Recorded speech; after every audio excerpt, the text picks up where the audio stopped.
घ्या थोडासा.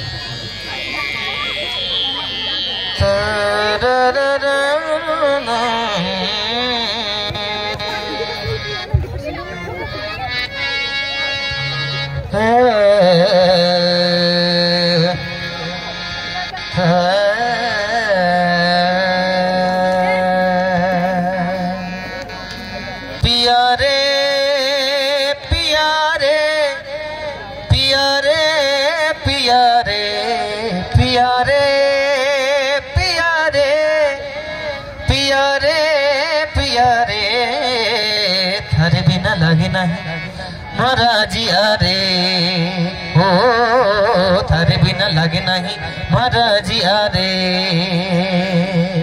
हो नैनों ने थारी कैसा जादू किया रे नैनों ने थारी कैसा जादू किया रे थारे बिना लगे नहीं महाराजिया रे ओ थारे बिना लागे नहीं महाराजिया रे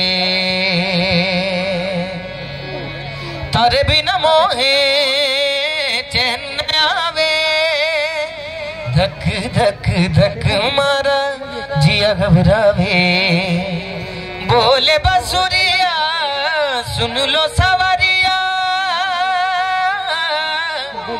बोले बसुरिया सुन ले सवारिया थारे बिना मोहे कुछ नहीं भावे पिया रे पिया रे पिया रे पिया रे थारे बिना लगे नहीं महाराजिया रे ओ थारे बिना लगे नहीं महाराजिया रे. खूप खूप धन्यवाद सर्वांचे. आणि वा वा टाळ्या आल्या म्हणजे चांगलं गायलं. आणि मला ज्यांनी हार्मोनियमवर साथ दिली आमचे विशाल वाघमारे सर. मी याच्या अगोदरही काही रियालिटी शोज लहानपणीच केलेले आहेत. 2008-9 मध्ये असताना सारेगमप लिटिल चॅम्प्स केलं होतं. तेव्हा मला उमरखेडमध्ये बोलून त्या वयात असताना त्यांनी मला उमरखेडमध्ये बोलून असं माझा सत्कार केला होता. माझा कार्यक्रम ठेवला होता. तो अजूनही यूट्यूबवर आहे. मी टाकलेला आहे की मी 10 वर्षांचा असताना कसा गात होतो म्हणून असं टायटल टाकलेलं आहे. आणि तो कार्यक्रम अजूनही आहे. तर तुमच्या सर्वांचं नशीब आहे खरं. असे तुम्हाला शिक्षक गुरु इथे मिळाले आहेत. तर संगीताचा तुम्ही सगळ्या लोकांनी सगळ्या स्टुडंट्सनी फायदा घेतला पाहिजे एवढंच मी सांगेन. आणि थांबतो. खूप खूप धन्यवाद.